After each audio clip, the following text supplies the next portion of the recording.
오늘 아침 우리에게 주시는 하나님 말씀은 누가복음 20장 41절에서 21장 4절까지의 말씀입니다. 누가복음 20장 41절에서 21장 4절까지의 말씀을 봉독하겠습니다. 예수께서 그들에게 이르시되 사람들이 어찌하여 그리스도를 다윗의 자손이라 하느냐. 시편에 다윗이 친히 말하였으되 주께서 내 주께 이르시되 내가 내 원수를 내 발등상으로 삼을 때까지 내 우편에 앉았으라 하셨도다 하였느니라. 그런즉 다윗이 그리스도를 주라 칭하였으니 어찌 그 자손이 되겠느냐 하시니라. 모든 백성이 들을 때에 예수께서 그 제자들에게 이르시되 긴 옷을 입고 다니는 것을 원하며 시장에서 문안받는 것과 회당의 높은 자리와 잔치의 윗자리를 좋아하는 서기관들을 삼가라. 그들은 과부의 가산을 삼키며 외식으로 길게 기도하니 그들이 더 엄중한 심판을 받으리라 하시니라. 예수께서 눈을 들어 부자들이 헌금함에 헌금 넣는 것을 보시고 또 어떤 가난한 과부가 2렙돈 넣는 것을 보시고 이르시되 내가 참으로 너희에게 말하노니 이 가난한 과부가 다른 모든 사람보다 많이 넣었도다. 그들은 그 풍족한 중에서 헌금을 넣었거니와 이 과부는 그 가난한 중에서 자기가 가지고 있는 생활비 전부를 넣었느니라 하시니라. 아멘. 자, 오늘도 주님께서 주신 이 말씀들이 우리의 신앙을 더욱더 견고하게 하고 또 우리의 믿음의 깊이를 더욱더 깊게 만들어가는 귀한 은혜의 말씀이 되기를 간절히 축원합니다. 자, 예수님의 말씀은 계속해서 이어집니다. 오늘 본문의 이야기에서는 그리스도에 대한 여러 사람들의 그 기대감, 즉 메시아가 오면 히브리어 즉 구약시대 언어로는 메시아라고 부르는 거고 신약시대 헬라어를 사용했던 시대는 그 메시아를 헬라어로 번역하면 그리스도가 됩니다. 자, 그래서 유대인들은 그 그리스도 메시아를 기다렸는데 그들이 기다렸던 그 메시아에 대한 그들의 기대감은 항상 정치적이고 군사적인 왕이 오셔서 로마를 무너뜨리고 유다 나라를 그 번창했던 다윗의 시대처럼 만들어 주기를 기대하면서 그런 메시아에 대한 소망을 가지고 있었습니다. 그러나 예수님께서는 여러 번에 걸쳐서 메시아로 오신 그리스도는 고난받는 종으로 오실 것이라는 이사야 53장의 예언의 말씀처럼 내가 대속의 제물로 죽을 것이다. 그러나 사흘 만에 살아날 것이다 라고 하는 말씀을 계속 전하시면서 예수 그리스도 즉 메시아가 어떤 분인가 라고 하는 이야기를 여러 차례 들려주십니다.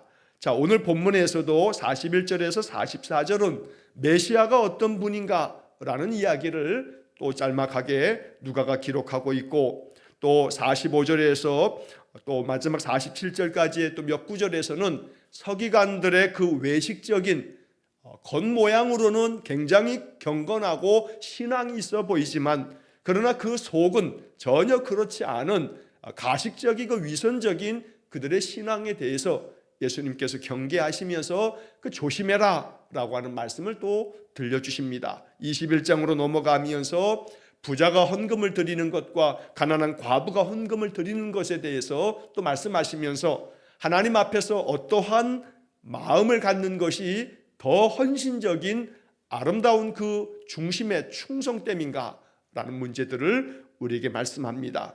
자, 이 말씀들을 통해서 내 신앙을 다시 한번 살펴보고 하나님은 나에게 어떠한 믿음, 어떠한 삶을 또 원하시는가 라고 하는 것을 우리가 생각하기를 원합니다. 자, 먼저 41절 말씀부터 보시면 예수께서 그들에게 이르시되 사람들이 어찌하여 그리스도를 다윗의 자손이라 하느냐. 자, 이 이야기는 유대 사회의 모든 유대인들은 메시아가 오시면 그 메시아는 다윗의 후손으로 오신다라고 하는 것을 알고 있습니다. 구약의 선지자들을 통해서 예언되어져 있는 말씀들이기도 하고 다윗의 혈통에서 나실 메시아에 대한 예언은 구약의 여러 곳에서 언급되었기 때문에 율법학자들, 서기관들을 통해서도 이러한 것들을 충분히 어려서부터 또 들어왔고 배워왔던 내용들입니다. 자, 그래서 메시아가 다윗의 자손이라고 생각하는 그들의 마음속에는 여전히 그 찬란했던 이스라엘 역사 가운데 가장 강성한 국가를 이루었던 다윗의 시대, 그 다윗의 자손으로 오실 메시아는 왕으로 오셔서 앞서 시작하며 말씀드린 것처럼 우리나라를 가장 번창한 나라로, 강성한 나라로 만들 것이다 라고 하는 기대를 갖는 겁니다.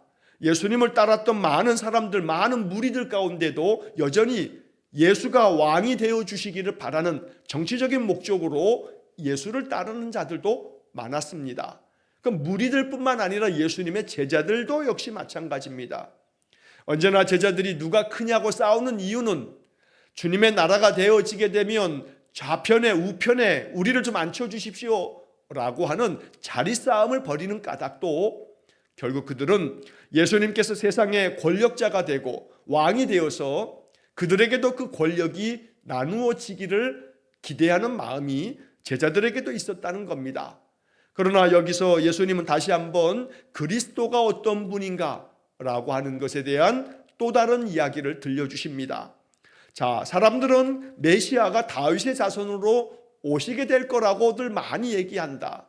자, 그런데 과연 그 메시아는 다윗의 자손이기만 하냐?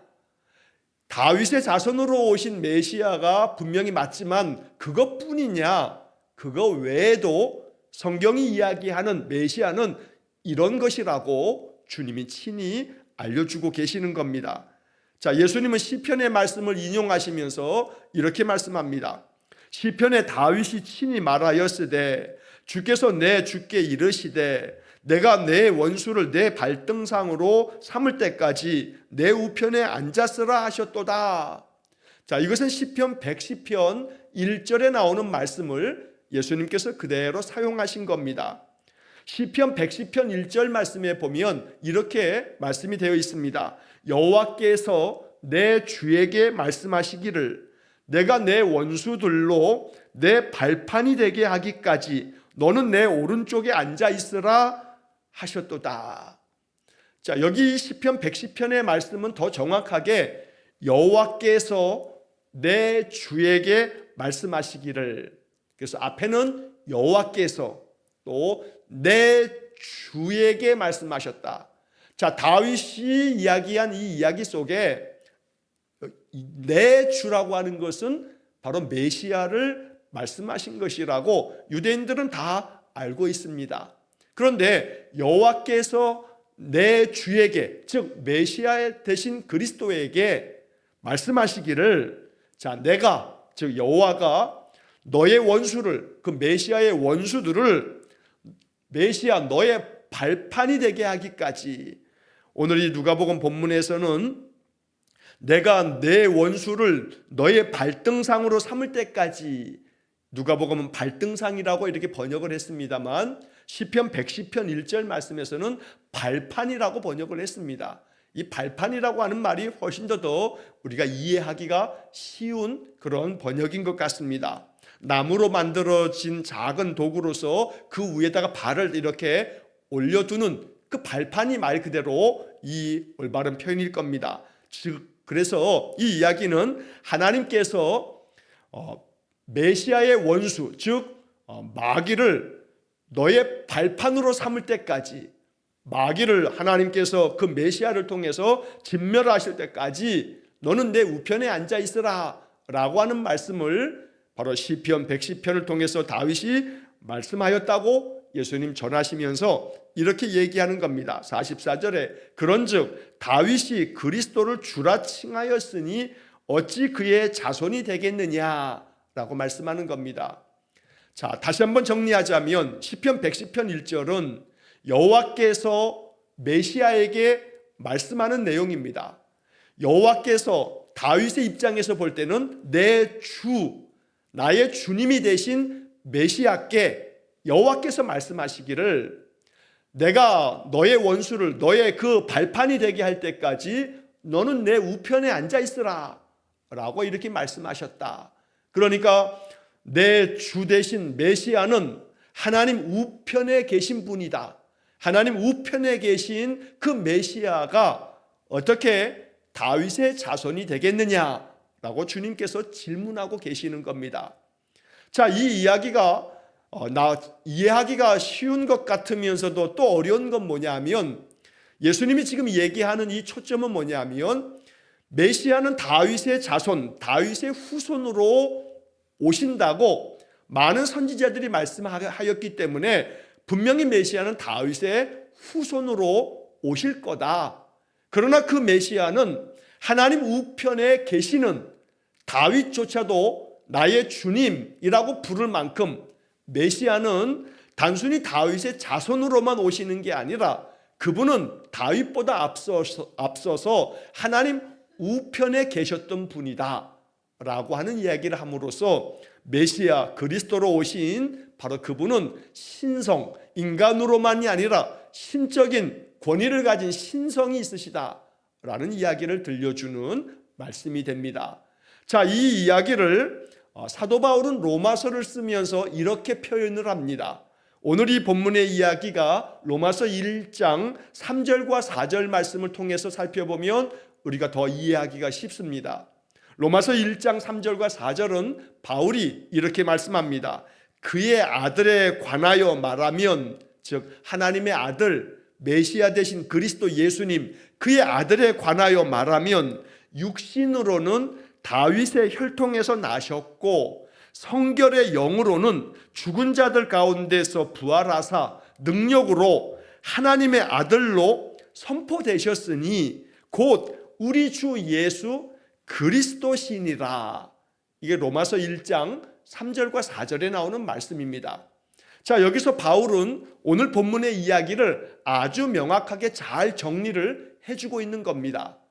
그의 아들에 관하여는 바로 메시아로 이 땅에 오신 예수님은 육신으로 이 땅에 오신 그분은 다윗의 혈통에서 나셨지만, 그래서 다윗의 자손이라고 말하는 거지만, 그러나 그분은 성결의 영으로는 거룩한 성령 안에서 그분은 바로 하나님의 아들이라고 선포되신 분이시다. 그분이 바로 우리 주님 예수 그리스도시다 라고 로마서 1장 3절과 4절이 말씀하고 있다는 겁니다. 그래서 오늘 본문으로 다시 돌아오면 바로 이 이야기를 통해서 예수님은 메시아는 다윗의 자손으로 이 땅에 날 거지만, 그러나 그는 하나님 우편에 계신 하나님의 아들 되신다라는 이야기를 이렇게 표현하여 가르쳐 주는 것입니다. 그렇기 때문에 사람들이 가지고 있는 기대감, 즉 다윗의 자손으로 오셔서 다윗이 왕이었으니 왕의 후손으로 와서 우리에게 왕이 되어 주실 것이다. 그리고 찬란했던 다윗의 시대처럼 지금 이때 로마로부터 우리를 독립시키고 우리로 하여금 더 강력한 나라를 만드실 것이다 라고 하는 그런 기대감을 가지고 있었지만, 예수님은 다윗의 혈통으로만 온 것이 아니라 하나님의 아들로 왔기 때문에 하나님의 아들 되신 메시아는 대속의 죽음으로 온 세상을 죄로부터 구원하기 위해서 대속의 제물로 오실 것이다 라는 이야기를 말씀하고 있다는 것입니다. 자, 또 한편 이어지는 45절에서 47절까지 말씀에서는 백성들이 이 말씀들을 듣고 있을 때에 예수님께서 그 제자들에게 또 이야기를 하십니다. 서기관들에 대해서 경계하라는 말씀을 들려주시는데 46절 말씀에 보면 긴 옷을 입고 다니는 것을 원하며 시장에서 문안받는 것과 회당의 높은 자리와 잔치의 윗자리를 좋아하는 서기관들을 삼가라. 서기관들처럼 그렇게 하지 말라라고 말씀하십니다. 자, 여기서 긴 옷을 입고 다닌다라고 하는 얘기는 서기관들은 요즘 말로 하면 신학교 교수다라고 말할 수 있습니다. 이 서기관이라고 하는 것은 율법의 말씀이나 선지서들을 필사하는 자들이기도 한데 단순히 옮겨 쓰는 자들이 아니라 그 말씀들을 연구하는 그런 학자들을 이 서기관이라고도 또 부릅니다. 그래서 율법학자도 있습니다만 서기관도 사실은 동등하게 그렇게 지금으로 얘기하면 신학교 교수들 정도 될 만큼의 그런 지위에 있는 사람들이 바로 그들인데, 이처럼 이 서기관들은 백성들과 자기들은 구별되었다는 그런 의미에서 긴 옷으로 다른 사람들의 그런 일반적인 의복과는 다른 의복을 입고 다녔습니다. 그래서 긴 옷을 입고 다니는 그 모습을 보기만 하면 아, 저분은 서기관이시구나 라고 하는 것을 그냥 바로 알아차릴 수 있도록 자신의 그런 외적인 부분을 다른 사람들과는 다르다는, 자기들은 좀 특별한 그런 존재라고 하는 이런 것들을 좀 나타내는 그런 모습을 띠는 겁니다. 또 시장에서 많은 사람들한테서 인사받는 것을 좋아해서 사람들이 많이 다니는 곳으로 주로 좀 다니면서 사람들이 인사하면 그래 그래 하면서 그 인사를 받는 것을 아주 매우 흐뭇하게 여기는 그런 사람들이다. 그리고 또 회당에 가면 서기관이다 보니 언제나 회당의 그 상석에 앉도록 사람들이 여기 앉으십시오 하고 자리를 내주니까 회당에 가게 되면 언제나 자기 자리가 저 높은 곳이라 여기는 그런 태도를 가지고 있고, 잔치자리에 가더라도 항상 윗자리에 앉기를 좋아하는 그러한 마음을 가지고 있는 이 서기관들, 그러한 자들의 그런 마음의 태도를 경계해라 라고 주님은 말씀하십니다. 왜냐하면 그들은 그렇게 겉으로는 굉장히 경건하고 거룩하고 일반 사람들과는 구별되어 있는 것처럼 행세하면서 언제나 자기 자신을 높일 줄 아는 그런 마음을 가지고 있지만, 그러나 그 생활을 보면 47절에 그들은 과부의 가산을 삼키며 외식으로 길게 기도하니 그들이 더 엄중한 심판을 받으리라.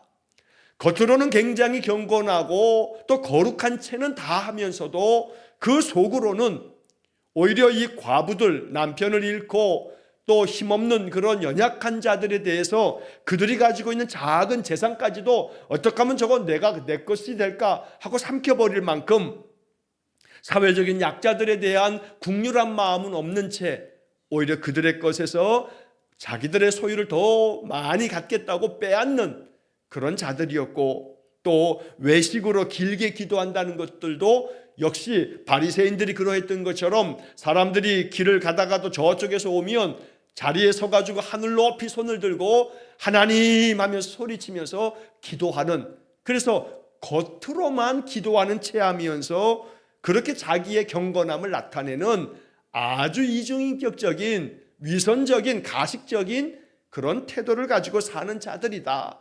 그래서 그러한 자들에게는 하나님께서 더 엄중한 심판을 내리실 거다. 그러니 너희들의 신앙과 삶이 항상 진실해서 신앙이 곧 생활 속에서 증명이 되는 삶이 되기를, 그래서 삶을 통해서 자신의 신앙의 모습이 아름답게 꽃피고 열매 맺는 것이 되어야 한다고 주님 말씀하고 계시는 겁니다. 외식하지 말아라. 거짓된 모습으로 겉꾸미기에만, 겉으로만 경건한 모습을 갖는 그런 태도를 갖지 말고 사람들이 보지 않는 자리에서도 진실된 모습으로 하나님 앞에서의 그 경건이 참된 경건이 되어야 한다라고 말씀하시면서 서기관들의 그러한 이중적인 그런 삶의 모습을 삼가라 라고 주님께서 제자들에게 말씀을 하십니다. 또 한편 21장으로 넘어오면서 예수님께서 눈을 들어 헌금함에 헌금을 넣는 사람들의 모습을 보시고서도 또 교훈의 말씀을 들려주십니다. 자, 성전에서 사람들이 와서 헌금을 드리는 모습 속에 21장 1절을 보면 눈을 들어 부자들이 헌금함에 헌금 넣는 것을 보시고, 또 가난한 어떤 과부가 또 헌금을 넣는데 2렙돈을 넣는 것을 보시고 주님이 말씀하십니다. 자, 여기서 이 1절의 말씀에 보면 예수께서 눈을 들어 보시고 라고 이렇게 본문은 이어집니다. 예수님께서 눈을 들어서 헌금함에 헌금을 넣는 부자들의 모습도 보시고 또 가난한 과부의 모습도 보십니다. 자, 이 이야기는 단순히 그냥 문자적으로만 이해하면 곤란합니다. 예수님께서 눈을 들어서 이렇게 부자들이나 가난한 과부가 헌금하고 있는 모습을 보신다. 간혹가다 이 이단 종파들이나 사이비 종파들이 이러한 본문의 말씀을 그냥 문자 그대로 아주 직격탄을 날리듯이 이 말씀을 가지고 사람들에게 헌금을 강요하는 목적으로 이 말씀을 봐라 하면서 예수께서 눈을 들어 보시고 복음서에 예수님 이야기를 다 뒤져봐라. 예수님이 눈을 들어 보셨다라고 하는 장면은 여기 하나에 나오는데 어디서 지금 나오는 거냐? 사람들이 헌금하는 모습을 예수님 보신다. 그러면서 이걸 그냥 문자로만 이해하면서 지금도 주님은 우리가 헌금하는 모습을 보고 계신다. 이런 식으로 이 말씀을 풀이해 가면서 헌금을 종용하는 그런 설교자들이 간혹 있고, 이단 종파들은 그렇게 이런 말씀들을 문자적으로 그렇게 가르치는 경우들이 있습니다.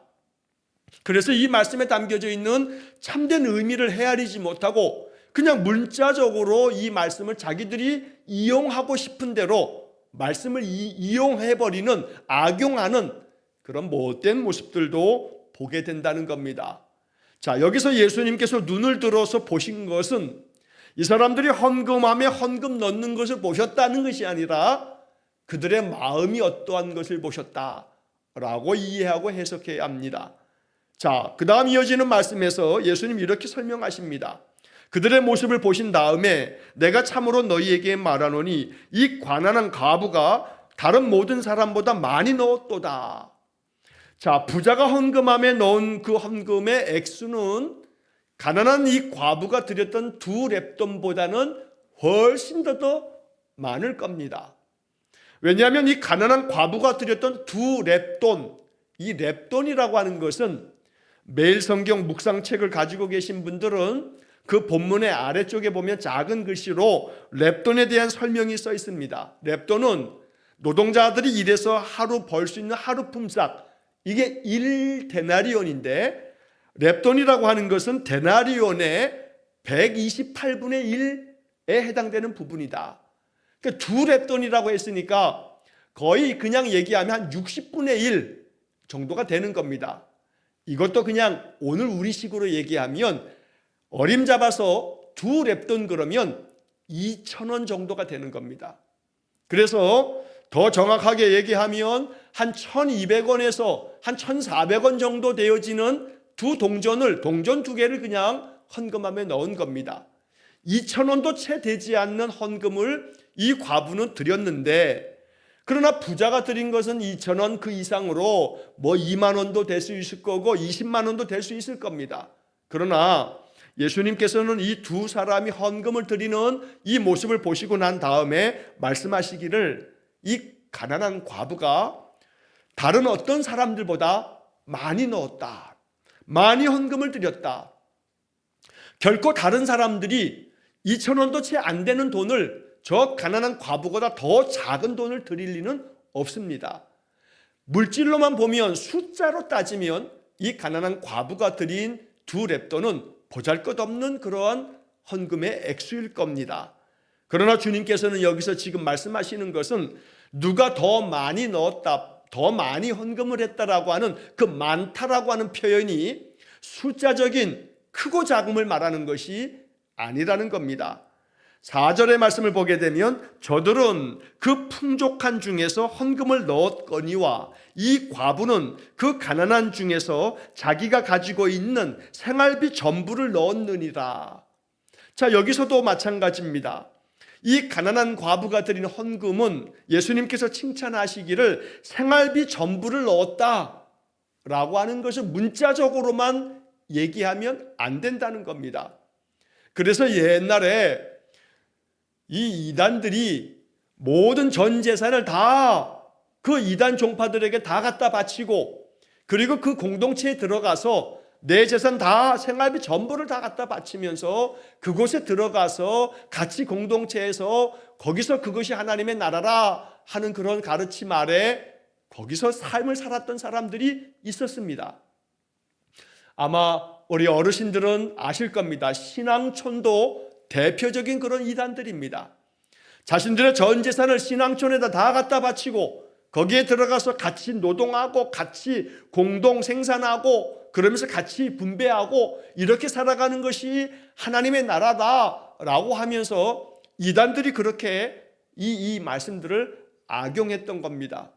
여기 이 말씀은 이 가난한 과부는 생활비 전부를 드렸으니 과부를 본받아라, 너희들의 생활비 전부를 하나님께 드릴 그런 마음을 갖고 그만큼 드려라 라고 하는 이야기를 하시는 것이 아닙니다.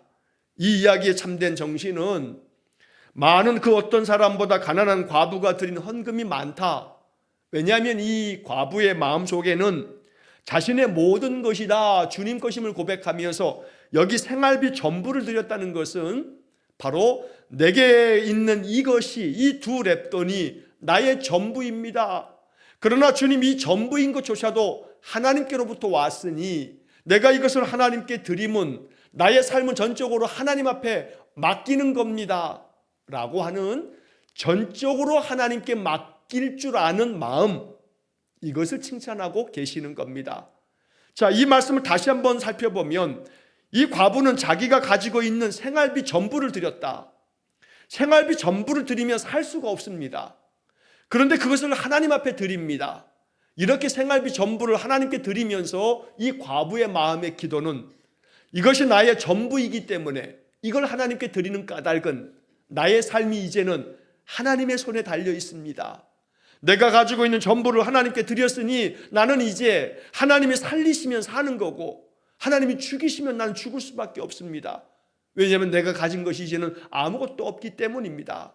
이처럼 이 과부에 드린 이 두 렙돈에 대한 예수님의 해석은, 이 과부는 자신의 모든 것들을 전적으로 하나님 앞에 맡기고 있다 하는 말씀을 하시는 겁니다. 그러니까 액수로 누가 더 많이 드렸냐 적게 드렸냐 이걸 칭찬하시는 것이 아니고 얼마나 내 모든 삶을 전적으로 하나님 앞에 맡기느냐라고 하는 것을 말씀하고 있다는 겁니다. 부자라든가 다른 많은 사람들은 자기들이 가지고 있는 그 풍족한 중에서 일부를 헌금을 드립니다. 그러나 그 풍족한 것 중에서 일부를 드려도 그 일부는 가난한 과부의 두 렙돈보다 비교할 수 없을 만큼 많은 양입니다. 하지만 예수님은 헌금의 액수의 많고 적음을 얘기하는 것이 아니라 그들의 마음 중심에 헌금이 무엇인지를 가르쳐주고 계시는 겁니다.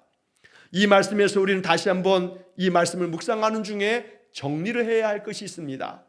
우리가 신앙생활을 하면서 예배당에 우리가 주일날 예배하고 또 나올 때 하나님 앞에 예물을 드립니다. 헌금을 드립니다. 물론 이 헌금은 1차적으로는 하나님 앞에 드려지는 예물로 하나님의 은혜에 대한 감사의 고백입니다. 하나님께서 한 주간 내 생명을 지켜주셨고 또 하나님께서 내 삶 속에 베푸신 은혜가 있기에 그 은혜를 고백하면서 하나님께 감사함으로 드리는 예물이기 때문에 헌금은 항상 감사함으로 드려져야 할 것이고 내 마음 가운데 자원하는 마음으로 내가 할 수 있는 범위 안에서 드리는 그런 마음이 있어야 할 것입니다.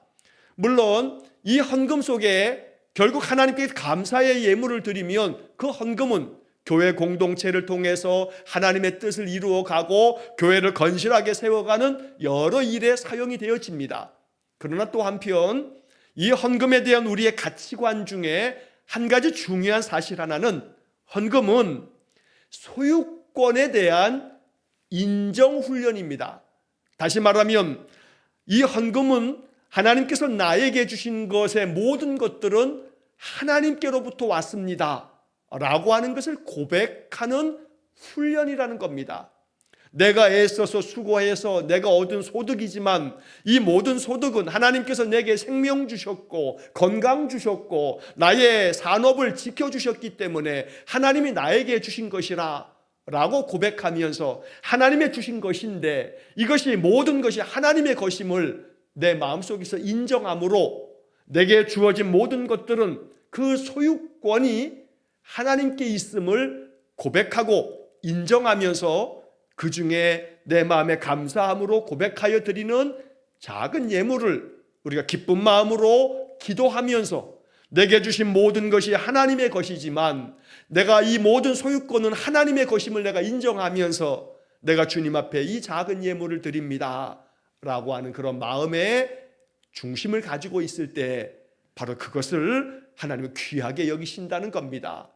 그러므로 하나님 앞에서 드리는 그런 귀한 예물을 드릴 때마다 우리의 마음속에는 모든 것이 하나님께로부터 왔습니다. 내 생명도 하나님 주신 것이고 내가 이렇게 수고하여 얻은 나의 삶의 소득도 하나님의 것입니다.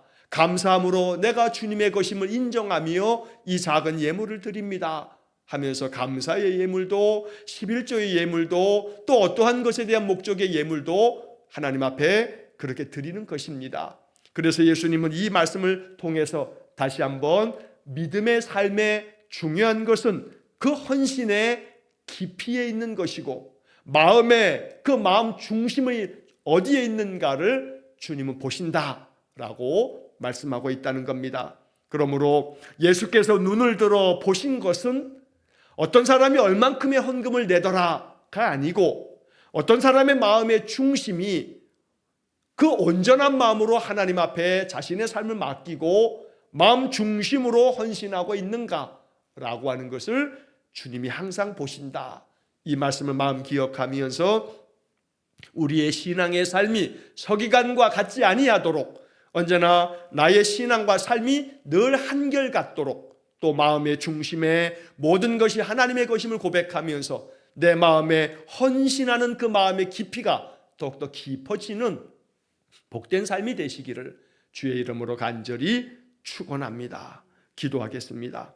자비로우신 아버지 하나님, 혈통으로는 다윗의 자손으로 왔으나 메시아 되신 그리스도 예수님은 하나님 우편에 계신 하나님의 아들 전능자이시기에 이제 주님 앞에 늘 나와 예배할 때마다 우리 주 예수 그리스도의 하늘의 지혜와 능력이 우리에게 부어지기를 또 기도합니다. 주님, 서기관들을 삼가라 하셔서 이 말씀 마음의 경계로 삼고 교만한 마음 들지 않게 하시고 겸허하게 자신을 낮추며 나의 모든 것은 하나님께로부터 왔음을 인정하고 고백하면서 주님 앞에 감사의 예물을 드릴 때에도 우리의 마음 중심은 그 마음의 깊이는 언제나 하나님 앞에 헌신하고 내 마음 다하여 충성할 그 마음으로 주님 앞에 나아가는 우리 성도들 되게 해 주옵소서. 언제나 믿음 안에서 주님의 뜻을 받들어 살아가기를 간절히 기도하는 우리 모든 성도들에게 오늘도 형통의 복을 내려 주옵소서. 한날의 모든 삶을 주님께 의탁하오며 예수님 이름으로 기도하옵나이다. 아멘. 우리 구주 예수 그리스도의 은혜와 하나님 아버지의 극진하신 사랑과 성령의 교통하심이 날마다 내 신앙 진실하기를, 내 헌신 더 깊어지기를 간절한 마음으로 기도하는 머리 숙인 귀한 성도들 위에와 저들 가정과 온 가족들 위해 영원토록 함께 하시길 축원하옵나이다. 아멘.